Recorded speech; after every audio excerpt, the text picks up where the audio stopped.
spend enough time in New Mexico, it's easy to count the number of ways our state is so beautiful. Landscapes like this are home to generations of families.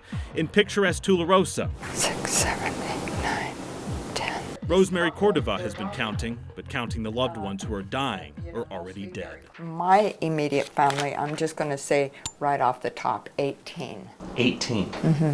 This is a first cousin. She, like people in nearly every family here, has a list. Her mother, her aunt, her uncle, they all had cancer, stomach cancer, breast cancer, brain tumors. And then there's her son Danny, who's been battling pituitary cancer for 25 years. And he's gone through 4 major brain surgeries, lost his left eye, is down to tunnel vision in the right eye, is on 9 different medications just to keep him alive. Rosemary says families in Tularosa alone know of at least a few hundred people who've suffered or still are, and the numbers keep growing. They know it's more than coincidence. We're talking about a town of 3,500 people. Tina Cordova, Rosemary's niece, has battled thyroid cancer herself. We need to document the oral history. These people are dying. She places the blame on what happened behind this gate roughly 30 miles away back in 1945. The U.S. government detonated its first nuclear bomb. No one knew the danger. And the fallout zone was never completely mapped, enveloping the soil, water, and all the homegrown things families in that era put on their dinner table. For 69 years, the people in these communities have been silently suffering with the effects of this. Tina is co-founder of a group called the Tularosa Basin Downwinders. After 10 years of speaking out, they finally got the government's attention. But instead of providing tangible help, the National Cancer Institute just began a new series of studies in September to now figure out exactly where the radiation spread across our whole state. We've been totally disregarded. It is offensive, and it is more offensive that we would invest taxpayer dollars in another study and another study and another study when what they need to do is come back here and recognize what was done. Worse still, they watch as the government compensates families in other states near other test sites. All these years and all these decades later, the Trinity site is still largely a faraway place.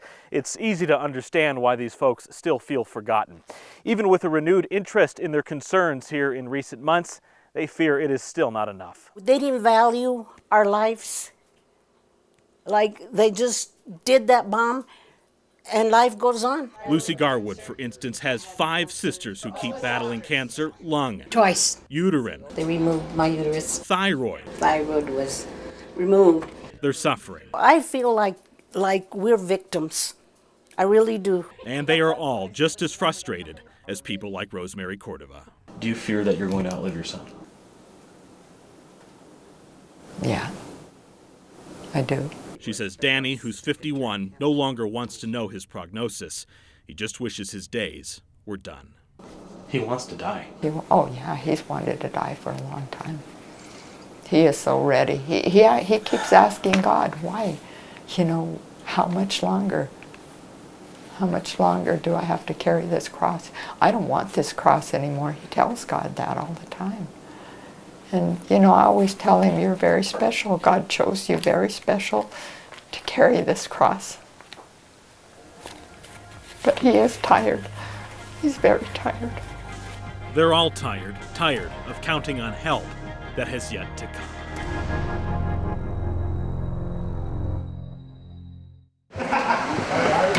When Maisie Reynolds takes the ice, she looks like any other goalie, hoping to successfully provide the last line of defense for her team.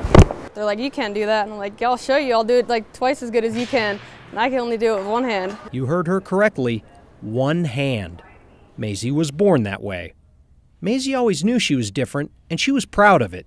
When she was younger, her self-portraits would only include one hand. Because Maisie acts like she doesn't have a disability when she's out there and she doesn't see herself with a disability. Getting dressed does provide its obstacles.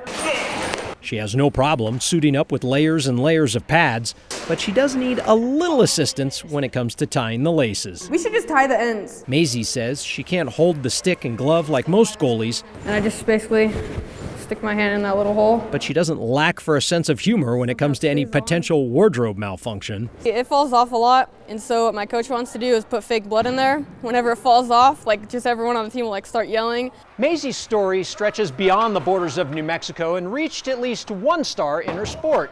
Maisie recently got an email from gold medal winning Olympic hockey hero Micah Ruzioni. Hey Maisie, this is Micah Ruzioni, captain of the 1980 Olympic hockey team. I just wanted to congratulate you on the sacrifices, hard work, and determination that you have made. Many of the same things that made our shutouts, and more importantly, happiness, as you continue to enjoy whatever you want to pursue in life. Remember, always believe. We did. The inspirational email wasn't the only gift. Shortly after, Maisie received a package. The gold medal winner sent a USA hockey jersey signed by the captain himself. And then he custom signed it to me. Maisie says she doesn't have Olympic aspirations right now, but she's got the gold medal winning spirit. Just want to show people like anyone can do it. And that is sometimes what the Olympics are all about. I'm JP Murrieta, KOB Eyewitness Sports 4. At this tattoo shop outside of Moriarty, the lead artist cleared his schedule for the day to help one woman find closure on this long journey. With the push of a pedal and the buzz of a needle. You have to look death in the eye and say, okay, let's battle. Who's gonna win? Ink moves across Shalana Ivaro's skin. The scars remind me every day about this horrible thing that me and my family all had to go through. At the age of 29, Ivaro woke up one day to feel something different, a lump in her breast. With no family history of breast cancer, she wasn't too worried. But she found out that lump had quickly turned into stage 3 breast cancer. 3 years and 9 surgeries later, she says she longs to feel whole again. For lack of a better word, I don't feel like a girl anymore because I'm fake. Both sides have been taken off and they're rebuilt and reconstructed. High Desert Ink tattoo artist Chris Boren lost his mother-in-law to cancer. To see a smile, that's all the payment I need. He's volunteering his time and artistry today, doing the work for free. This is filling. This is more rewarding than anything on the planet. Money isn't everything, it's happiness. Ivaro chose an intricate design, painting the story of her life with images reminding her of her career as an EMT, a job she loved for years.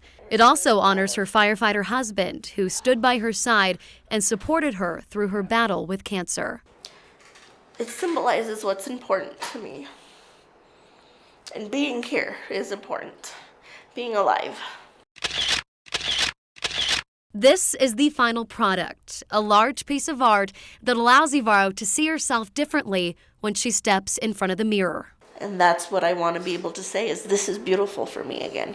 I feel like a person, a whole person, not just someone who's been cut up multiple times. Reporting in Moriarty, Kim Tobin, KOB Eyewitness News 4. It's September in Santa Fe, and that means Las Fiestas. And things are off to a real good, smooth start here, but hey, they've only been doing this for 302 years. Fiesta is all about music. It's all about food. It's all about community. For the turistas, it's a somewhat mysterious, colorful event, but for Santa Feans whose families have been here for centuries, it's all about history. This is Fiesta number 56 for Albert Martinez. At first, when I was growing up, it was just a party. But then I realized there's a significant reason why we do these every year. You know, there's a history. We have a history, our culture. So it all combined, it means a lot. Christy Borrego Ojinaga was last year's La Reina Fiesta Queen. It's a family tradition, and I have had aunts and my mom participate in the Fiestas de Santa Fe in past years, and it's a part of our culture that I wanted to continue on. Fiesta celebrates the return of Spanish settlers to New Mexico after the Pueblo Indian Revolt of 1680. Nowadays, organizers like to downplay the dark side of that history and concentrate on the good stuff. That's why it's a fiesta. The party here on the plaza goes all weekend, but things end Sunday evening on a more serious note with a candlelight procession from the cathedral up to the Cross of the Martyrs in memory of the Franciscans who lost their lives in the Pueblo Revolt. But for now, que viva! Back to you. Just in case you somehow haven't been to Tinkertown before, it's on the road to Sandia Crest. You can't miss it. And this is why you come. The place itself is a staggering, astonishing creation, a weird world of smaller and smaller creations that are just as astonishing. It's the creation of woodcarver, sculptor, painter, builder Ross Ward, a nomadic carnival guy who settled here in the 60s. I used to go, check this. His daughter, Tanya Ward Goodman, wrote Leaving Tinkertown about her dad. I was conceived in a pickup camper on the New Mexico State Fairgrounds when my parents were on the road with a carnival. They were carting around a freak show called World of the Weird. The book is published by University of New Mexico Press. Ross Ward died in 2002 of Alzheimer's. Leaving Tinkertown is all about that, too.